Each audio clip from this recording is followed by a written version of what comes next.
Well, I am super excited to be back with you this week and for another church update. And we have a very special guest this evening, Bill Legg, who has been a part of our church family and has led in a number of ways. He has been the chair of our leadership council. He is currently co-chair of trustees, which oversees all property insurance. He's a trustee of the Marcy Trust. He's been involved in the music ministry and choir and works with the scholarship students. Bill, I'm just so grateful for you, and we're so thankful for your leadership in the church. Welcome. Thank you, David. I appreciate it. Well, one of the things I want to share with the family is that you have agreed to take on a very important role. You are the point person for our search for a director of worship, which until recently has been occupied by Michael Roberts, who was such a gift, and it was wonderful to have him with us and for so long. This past month, he retired, and so now we're looking.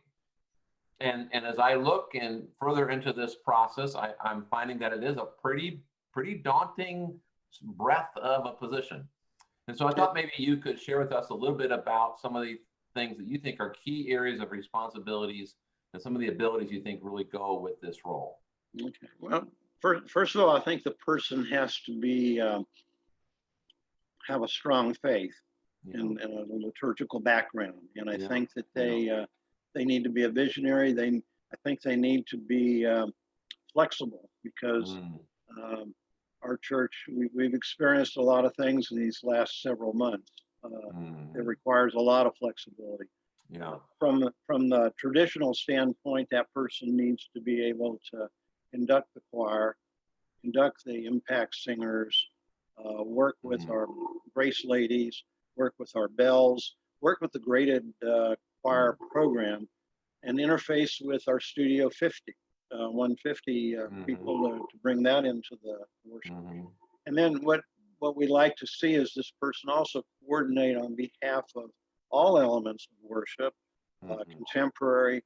I even think that anything that we need musically, whether it's in-house or away from the campus, that person needs to be putting things together and utilizing the resource. We've got some really talented people in our church. Yes, we do. We're really lucky. Yes, we do. We're blessed.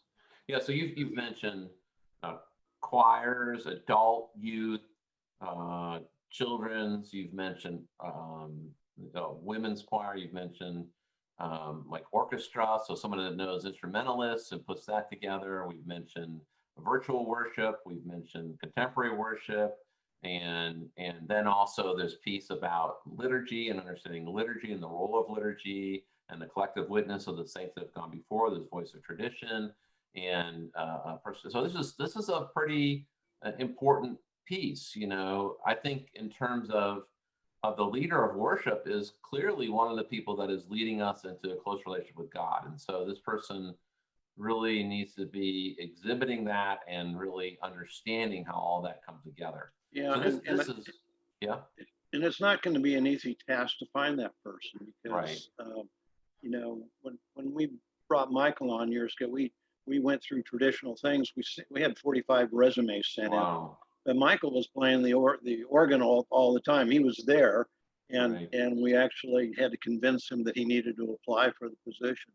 But for this position, and because of what we're looking for, we're going to go through some traditional networking through the conference and other, but most of it's going to be word of mouth, and people with their own experience. They can tell us that they've had experience with this particular person, and I think it's probably going to take us. I'd be happy to have it satisfied by June. I don't want to rush. I think we need to get the right person. Unfortunately, we've got some good interim people. Alex Glover is directing the choir, and he's going to direct the impact singers.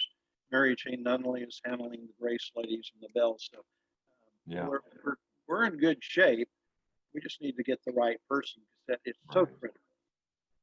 Yeah, no, I really appreciate the work you've done to help us arrange for the interim, and that's been from my seat. It's been really fun to interact with them and some of the planning already. They've been attending the weekly planning meetings. We get together on a weekly basis, and they're a part of that.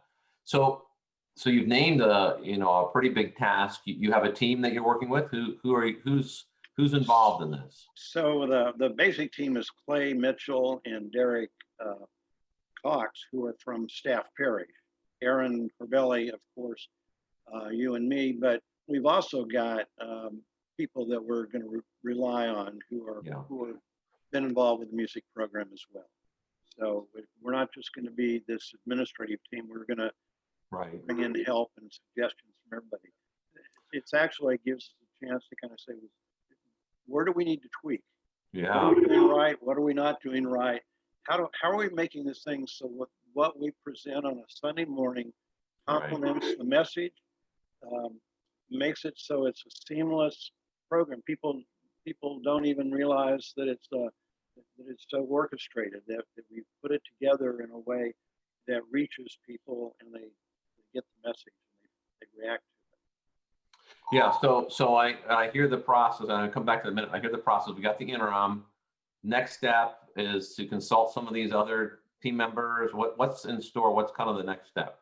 Well, we've got to define exactly what are the components we're looking for, and then formally put the word out that we're looking and utilize these sources. And it won't just be, this team. Will anybody who's had experience or has familiarity with somebody will rely on that. Right. So we'll open it to, hopefully we'll get a lot of suggestions from people in the congregation. Yeah. Now you mentioned just a minute ago something that was very interesting to me, which was talking about, eliminating distractions. When we're in worship, we're trying to connect with God and distractions can get in the way. So what do you see are some of the key elements of a worship service? What kind of makes an excellent worship service? Well, even, just the flow. I'll stay with traditional because I'm used to that, but the flow of having the acolytes come in and formally light the candles, the movement of the choir to, if we're singing the front, or just all the things that go on. That I have a thing about the candles. Mm-hmm. If one of the candles goes out, I go ballistic because people stop looking at you; they start looking at the candles, and it just presents a distraction. So everything we need to do needs to be the very best it can be. It's the saying. Sometimes you only have one chance to make a good first impression. We have people who are coming to church every day. They're either going to like what they see or they're not. Mm-hmm. So it's important that we do something that's very excellent. Yeah, you've named some important things there. So one is, doing our best, which is not just in terms of attraction, but theological understanding, approaching the sanctuary of God, this kind of center of life. And then, there is the attraction element, which is how we come across to others. And then there's the distraction piece, which is facilitating worship, not taking away. So this is a pretty big piece of work to put all this together. And if we do it well, I think you mentioned it's something that you don't notice rather than you do notice. And I think that's one of the things we strive for. So was such a big task. What has motivated you to lead this? I mean, I'm so grateful that you're willing to do this, Bill, and to do it again and to be a part of this and to use your expertise. But why would you take something like this on? So my entry into Christianity was through music. I sang in a boy choir at the Cathedral Church of Garden City when I was small, boy soprano. And I've been in choirs wherever I have been. I think, before I came to our church, I was at First Pres for a number of years, involved with their music program. Music is fundamental to my faith, and it's just I want it to be the very best it can. And so I want to contribute what I can, and that's really my motivation. Music's been important for us when we go on a mission trip. We love to sing and bang the guitar and do what we can on that. So, but I just think music is such a gift to share and to experience. Yeah. I've really enjoyed getting to know you as I work with you in leadership over the last number of years. A little fun fact. I know you had kind of a unique childhood in terms of living in different places. How many different places did you live or as you were growing up? So I went to 13 schools. I was Mm. born in Hawaii. We lived in the Marshall Islands. During high school, I spent a year in Trier, Germany, and 2 years in Izmir, Turkey, and then ended up my senior year in Enid, Oklahoma, and ended up staying there. But all those experiences were good building things for me because you had to kind of relate to people and you had to take them on. I don't know what a normal Mhm. person who's grown up in a single community is like Yeah. because it's Well, just the norm. it's made you who you are, and I'm grateful for that. And Bill, I'm thankful for your leadership and for what you're doing on behalf of the family. And I look forward to seeing you on Sunday. Well, I do too. David, thank you so much. Thank you.